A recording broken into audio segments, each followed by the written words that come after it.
Bonjour à tous et bienvenue dans un nouvel épisode de notre série de tutoriels sur Seeds of Wars, le jeu de rôle stratégique qui permet aux joueurs d'incarner des rois, des reines et d'autres leaders de factions importants. Vous pouvez en apprendre davantage sur le jeu en regardant nos vidéos précédentes ou en achetant le livre de règles pour soutenir les créateurs du jeu et obtenir tous les détails nécessaires pour mener une campagne de Seeds of Wars. Aujourd'hui, nous allons parler des actifs.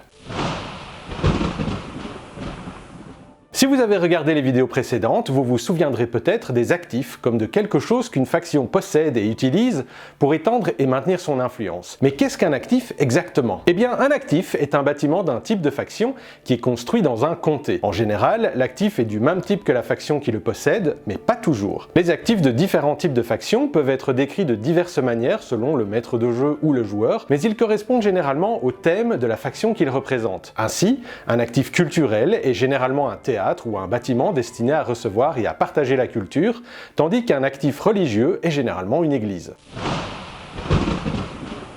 Chaque actif a également un niveau qui détermine le pouvoir de la faction dans un comté et combien de revenus elle perçoit. Chaque niveau d'actif apporte un point d'influence et un point de fortune à chaque saison, l'influence maximale gagnée étant limitée par le score de réputation du leader de la faction. Les actifs ne peuvent pas être augmentés indéfiniment. Son niveau est limité par deux paramètres, le niveau actuel du comté et le niveau des actifs contrôlés par les factions concurrentes du même type. Par exemple, si un comté a un niveau de 7, alors le niveau d'actifs d'une faction culturelle peut atteindre un niveau maximum de 7. Mais si une autre faction culturelle existe déjà dans ce même comté avec un actif de niveau 5, alors l'actif de l'autre faction culturelle ne peut dépasser le niveau 2. Normalement, dans une partie de Seeds of Wars, les joueurs commencent avec plusieurs actifs de différents niveaux. Ce que les joueurs peuvent voir du monde est basé sur les comtés dans lesquels ils possèdent des actifs. Même les comtés situés juste au-delà de la frontière ne fourniront aucune information. Dans cette situation, les leaders de faction peuvent toujours créer un actif dans un comté dans lequel ils n'en possèdent pas encore, après avoir réussi un test de compétence. En cas de succès, la faction crée un actif de niveau 0 d'un type spécifique. Une fois l'actif créé, le leader a accès à des informations sur le comté, notamment son niveau ou les actifs de faction déjà présents. Il permet également à ce leader d'effectuer certaines actions dans le comté.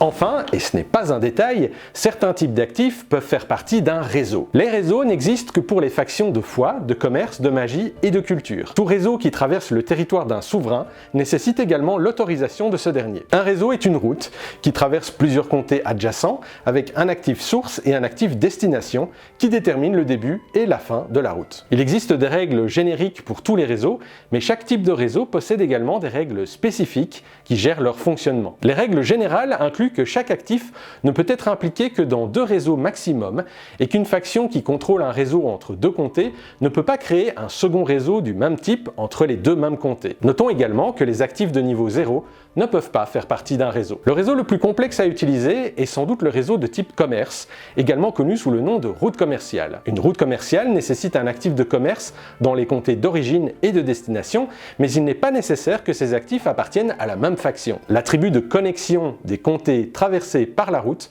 doivent être au moins de niveau 2. Les routes commerciales ont également la capacité unique de devenir illégales, ce qui permet de transporter des marchandises en secret, d'éviter les taxes ou de reprendre le commerce lorsqu'un souverain a suspendu le réseau. Les routes commerciales créent une ressource appelée marchandises en nombre égal au niveau moyen des actifs impliqués. Ces marchandises peuvent ensuite être échangées à raison d'une pour un point de fortune et de 2 pour un point d'influence. Les réseaux de foi sont également appelés pèlerinages et chaque comté traversé par ce réseau doit avoir un niveau de connexion d'au moins 1. Ce réseau génère une ressource appelée piété. 2 points de piété peuvent être échangés à tout moment pour créer un point d'influence, mais la piété ne peut pas être échangée contre des points de fortune. De plus, lorsqu'il s'agit de lancer un sort de magie divine de royaume, la piété peut être utilisée comme niveau d'actif temporaire pour les actifs de foi. Nous aborderons la magie de royaume dans un autre épisode. Les réseaux de magie sont également connus sous le nom de lignes telluriques et comme les pèlerinages, exigent que les actifs de magie reliant les extrémités de ce réseau appartiennent à la même faction. En revanche,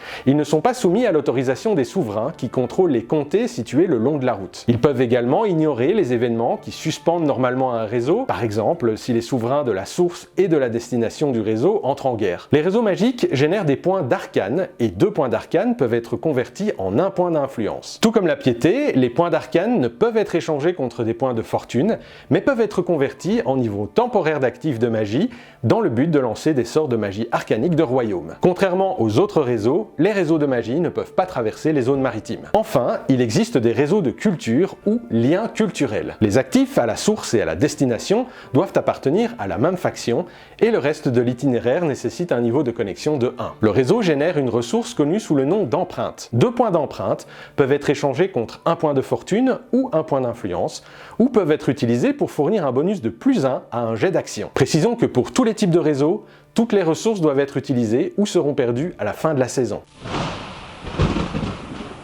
C'est tout pour l'épisode d'aujourd'hui. Je sais que cela fait beaucoup d'informations, mais nous commençons à entrer dans les détails des mécaniques du jeu, alors restez avec nous. N'oubliez pas que vous pouvez toujours consulter nos vidéos précédentes pour en savoir plus sur le jeu, et que si vous vous abonnez à la chaîne et cliquez sur la cloche, vous serez averti de la mise en ligne de notre prochaine vidéo. Laissez un commentaire si vous avez des questions, et à très bientôt!